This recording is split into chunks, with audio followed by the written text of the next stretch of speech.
আরও একবার শিরোপার লড়াইয়ে মাঠে নামতে চলেছে লিওনেল মেসির আর্জেন্টিনা ও লামিন ইয়ামালের স্পেন।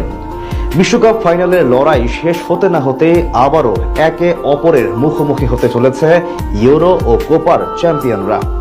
আকাশী নীলদের কাছ থেকে বিশ্বকাপ ট্রফি ছিনিয়ে নেওয়া স্পেন এবার জিততে চাইবে আরও একটি শিরোপা।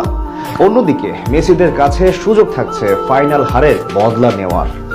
বিশ্বকাপ শেষ হতে না হতেই তবে নতুন কোন লড়াইয়ে মাঠে নামতে চলেছে মেসি ইয়ামালরা, সেটাই জানবো রিপোর্টে।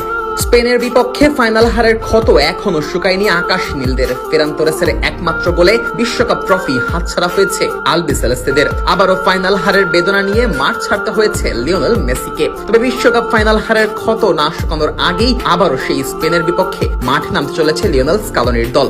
সুযোগ এসেছে ফাইনাল হারের বদলা নেওয়ার, সেই সাথে আরো এক ট্রফি নিজেদের নামে করার সুযোগটাও এসেছে আকাশ নীলদের সামনে। বিশ্বকাপের আগে ইউরোপ ও দক্ষিণ আমেরিকার চ্যাম্পিয়নদের মধ্যে ফিনালিসিমা ম্যাচ আয়োজনের কথা থাকলেও বিভিন্ন কারণে সেটি আর শেষ পর্যন্ত মাঠে গড়ায়নি। তবে 2026 বিশ্বকাপ ফাইনালে স্পেনের শিরোপা জয়ের পর আবারও সম্ভাবনা জেগেছে সেই ম্যাচ আয়োজনের।